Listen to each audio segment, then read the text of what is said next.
Right, yes, Dragons Down Under. And here is the attraction of Australia. Well, for me anyway, 324 species.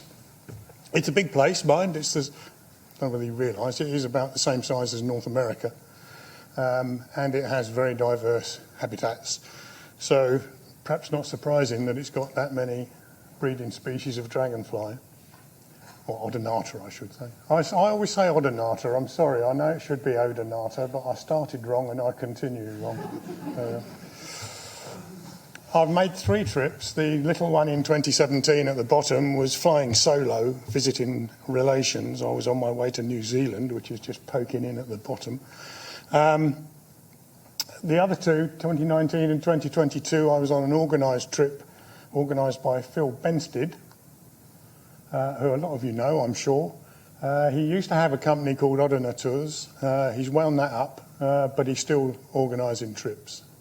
I'll repeat this information towards the end if anyone's gets their appetite whetted to go, because he frequently does Australia. When I get home, this is the sort of thing I do. I put my anorak on and plot the places we've been to on a map and the species I saw at a particular location. It's my notebook, essentially. So in 2022, we started off in Cairns, and a botanic garden is a great place to go, and Cairns Botanic Garden is no exception. Phil's days are very long. We arrived here at about 7:30 in the morning. And when we first got there, this pond is actually just outside the garden itself, near the boardwalk, but it was silent. There wasn't anything happening. When we came out, a couple of hours later, lots of these guys were flying. So half a dozen of these, Black Knight, Camasina, Othello. And they flew tirelessly until eventually a few started settling and we managed to get some perch shots, which are much less stressful, I have to say.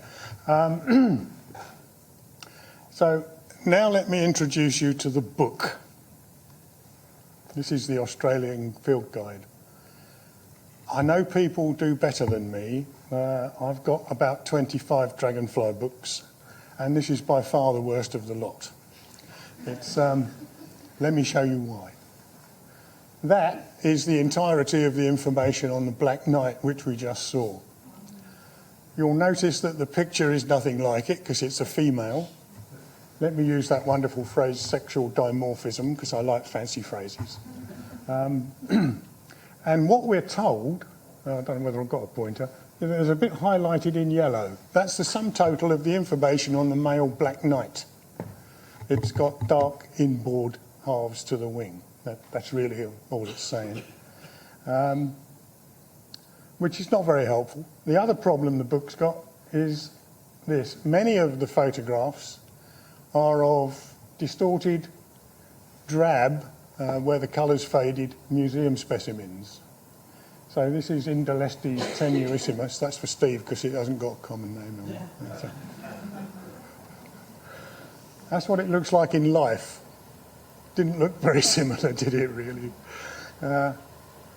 So let's talk about, we've seen the Black Knight now with its non-higher line wings. It's got pattern. We in the UK are not used to non-higher line dragonfly wings. Yes, we've got the banded and beautiful demoiselles, but we haven't got a dragonfly unless you count the brown hawker with a bit of a brown tint to its wing, which, no. Australia does a bit better. It's got beautiful things like this, which looks as if it's attempting to be a bee mimic to some extent. But that's one of the flutterers, the yellow striped flutterer. It's called a yellow barred flutterer in Singapore. Common names problem again, Steve. This character looks very spectacular if the light catches it right. It's another Rhyothermis. I've got 4 Rhyothermis. These are the flutterers. That's a fabulous creature, beautifully marked. This is another, an interesting one, and we've had that word cord used already, so I can use it again. Thank you. Notice the cord of that hind wing. It's massive. The wandering glider has a broad hind wing, which is thought to help it in its glide, in its long distance travel. But this really could glide well. It's got a massive wing compared to the body. And here is another one with a bit of confusion over its name. Another Rhyothemis, Princeps. In my version of the book, which is V1, it's called the sapphire flutterer. iNaturalist, calls it the zircon flutterer, and I suspect it's changed its name in V2 of the book, but I'm not investing any more money in that book. Sorry. My suspicion is it's no longer called a sapphire flutterer because from Singapore, that's called a sapphire flutterer, and it at least deserves the name sapphire. Along with the black knight, around that pond were some of these guys. This is closely related to yours, one of the Neurothemis species. This is Stigmatizans, the only one in Australia. But you just note how the colouring in that wing really highlights the wing venation. It's fantastic. Now, we read that and ignore it. We've all heard this phrase, I'm sure. Complete nonsense. Even in the UK, we get the spread wings that try and put their wings out straight in the damselfly world. Australia does a lot better. There is a common flatwing, clearly a damselfly, and they habitually sit with their wings outstretched. There's another flatwing. They can get quite colourful, this tropical flatwing. I have to put the names up because I'm not that familiar with them. That's my aid memoir as much as anything else. But they're gorgeous creatures. And this one, I mean, the way that orange and the deep metallic purple go together is just quite stunning. There are, I think, 22 flatwing species listed in the book. So I haven't got any more pictures, you're okay. Move on to these characters, the rockmasters. These are large damselflies. They're at least as big as our demoiselles, perhaps a little bigger. Certainly slightly more robustly built, I think. And this one has read the manual. This one's doing what it should be doing and perched on a rock. This is another one, the arrowhead rockmaster, has also read the manual. It's a good lad. But you can see how, so if you're a photographer, you can get some interesting pictures. They do well for you. Same size as a darter? Well, they're probably bigger. They're bigger than the black darter, for example. But then our demoiselles are bigger than a lot of the darters. So physically, the dimensions. This one hasn't read the manual, and it thinks it's a leaf master. But it's not, I can assure you. Quite spectacular. I wonder what they're looking like. Are they okay big? I can't see. I thought if this screen doesn't show up weakness in photography, nothing will. So the giant rockmaster. This one is, this is an immature one. That's why its wings are together, not outstretched. And you may be able to see towards the wingtip a beginning of a dark patch that's forming, but it will get to be a dark patch when it's a mature adult. This might surprise a lot of people. They might be happy with a damselfly like that, but a dragonfly like that, perhaps not. This is not mine. I haven't seen this, I'm afraid. I'm ashamed to say. No, I'd love to see it. There are two species of shutwing in Australia, and Ros, bless her, gave me permission to use her picture in this. I think that's probably a lot less well known than damselflies with their wings outstretched. Right, abdomen. So here's another piece of nonsense. Not in this country, it sort of is true, really. Damselflies have narrow, fine abdomens, dragonflies larger, stouter abdomens. That's a dragonfly. The black tiger tail. which looks as if it thinks it's a damselfly, really, body-wise anyway. And there's another.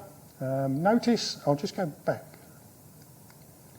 Notice, although the common name is tiger tail, it's a different genus.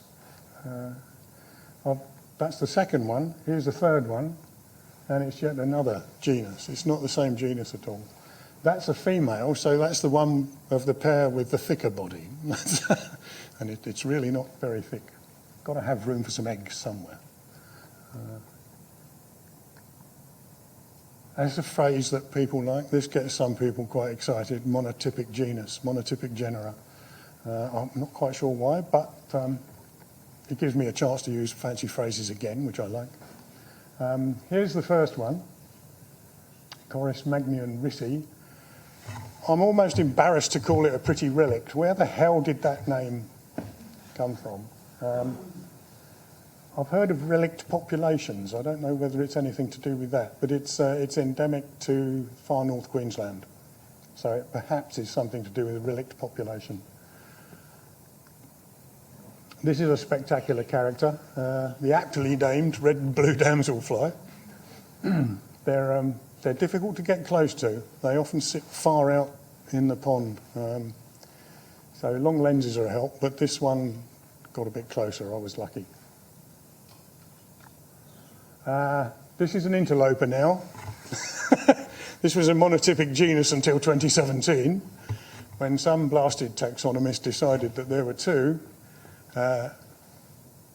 Oristictors, and so now we have two species in that genus. But I thought I'd include it in this anyway. When I got this picture, I thought it was a monotypic genus. And it's not such a good picture, but the only chance I got of a metallic tiger hawk disappearing off above a pond. So I'd like a better shot, but I'm happy to have one. I'm getting close to embarrassing myself now. Ostrophyia mystica, the rainforest mystic. Where do they come from? Got to come up. So, the day before this happened, I'll show you some habitat. Here's a bit of nice Australian habitat. Who would not want to go to Australia? And so we put our Wellington boots on and start wading around in this stuff. Please notice the tree roots and rocks all over the bottom of the stream. Yours truly fell headlong into a stream like, not this particular one, complete with monopod, camera, 300mm lens, flash unit. That lot got submerged. I got half submerged down this side where the phone was. That was okay. The camera was an Olympus M1X. Olympus make a big deal of it being water resistant, waterproof, and I can attest that it is. I cannot attest that the lens is quite as good. So we've been spending the night in an air-conditioned motel room at about 22, 23 degrees. You go out into the 30-degree far north Queensland morning. The vapour inside that then condenses on the cold glass inside your camera lens. And you get photos like that, which you can sort of recover it, but it's never going to be great. So I learned my lesson. I try not to fall over. So speaking of missed, this is what I think not to be missed. Just my personal selection of things I'd like you to see, like to share with you. Is that the modern phrase? Share with you? There we go.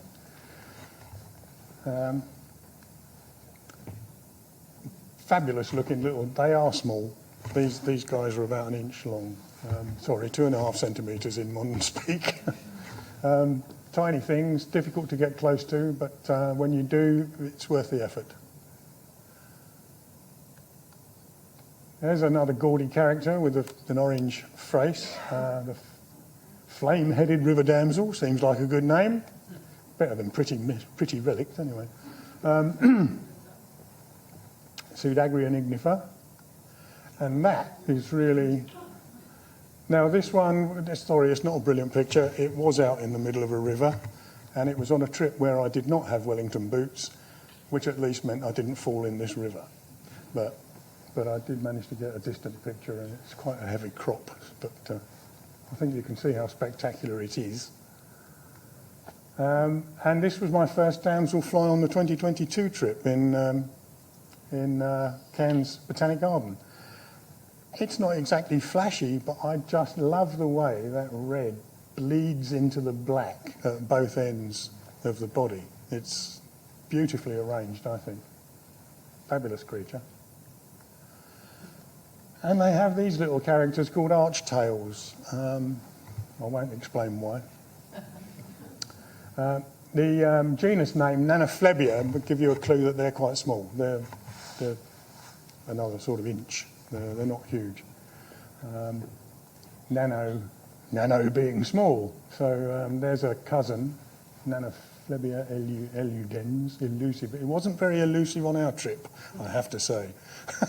We saw these quite frequently. Gomphids have been mentioned. Australia is well equipped with gomphids. I've only got the one in here because this has got to be the most spectacularly coloured gomphid, certainly that I've seen, with green eyes, yellow and black main body part, and that flame orange tip to the abdomen. Beautiful. These characters are quite frequently seen. This is affectionately known as Hydrobaz by Phil Benstead. He just calls it Hydrobaz. You have to get used to the nomenclature, otherwise you don't know what you're looking for. But that was flying across a stream on the 2022 trip. And the pastel stuff behind it is water plants, basically, out of focus, but gives quite a nice background. I've never seen it settle, by the way, so if you get it in flight or you don't get it. This is one from my own 2017 trip, the Anax papuensis, Australian emperor, which looks absolutely nothing like our emperor. And it's got the old Anax hemianax genus problem.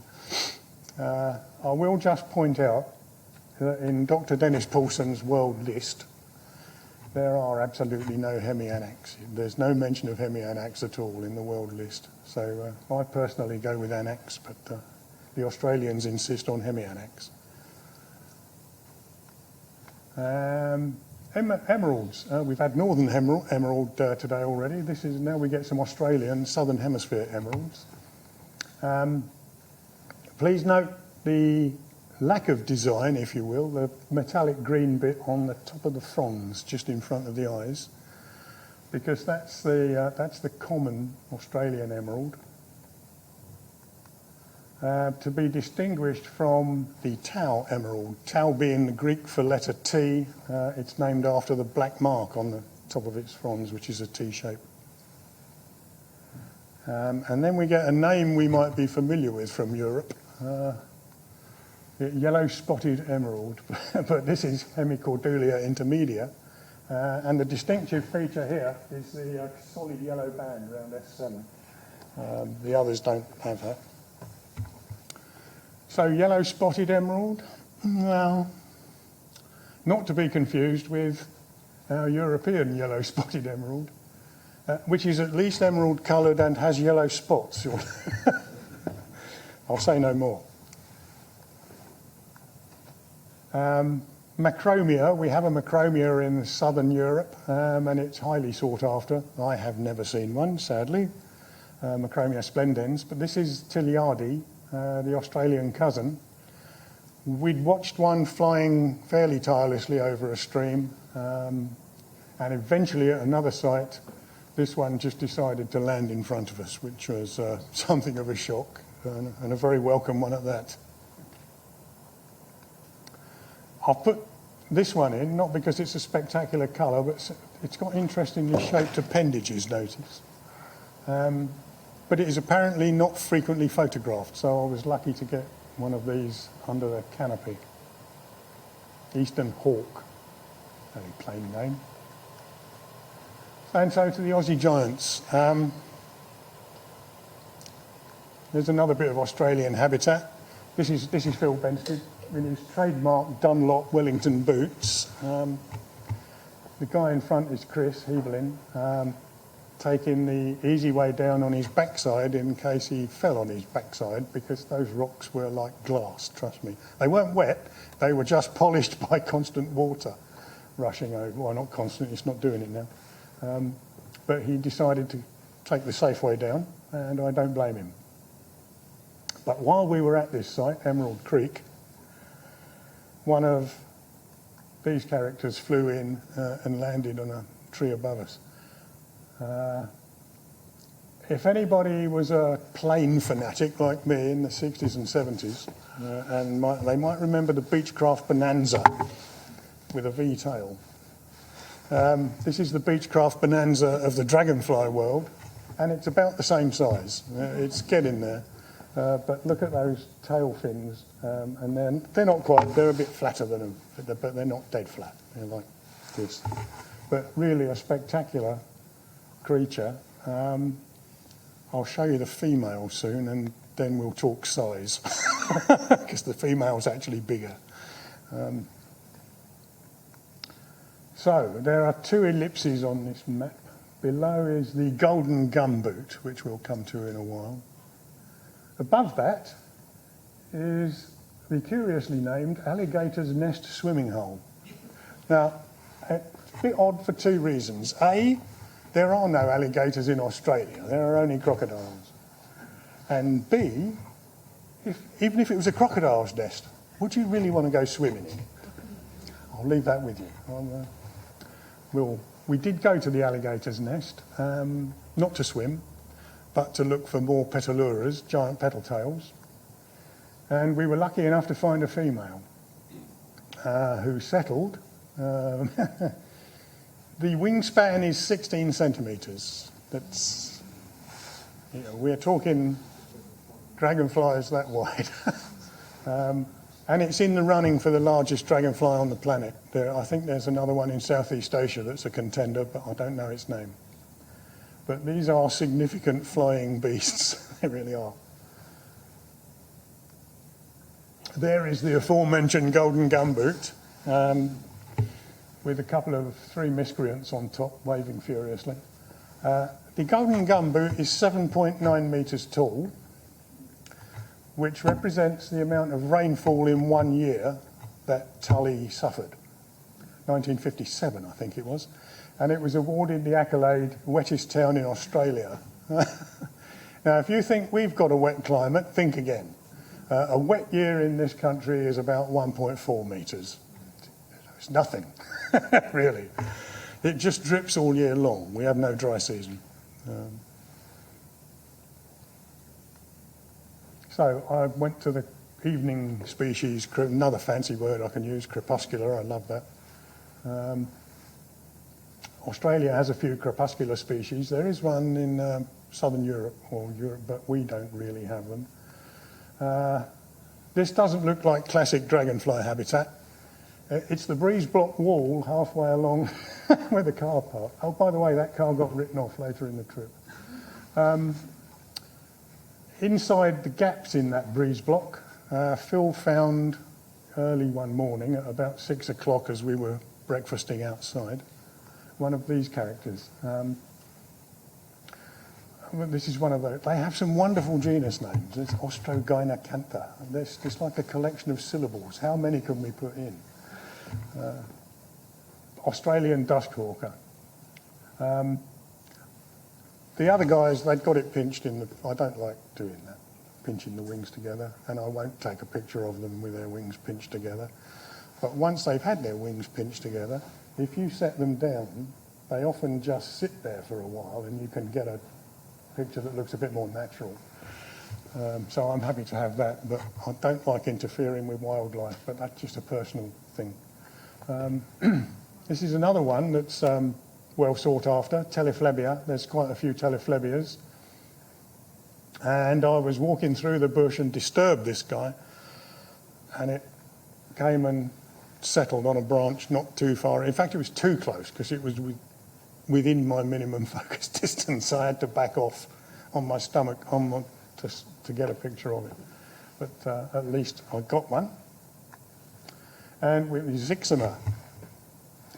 I left this one till last because I'm anal, I don't know. With a genus beginning ZYX, this is alphabetically the last genus in Dr. Dennis Paulson's world list. So it had to have pride of place at the end, I think, there. Lovely little dragonfly, it's not big.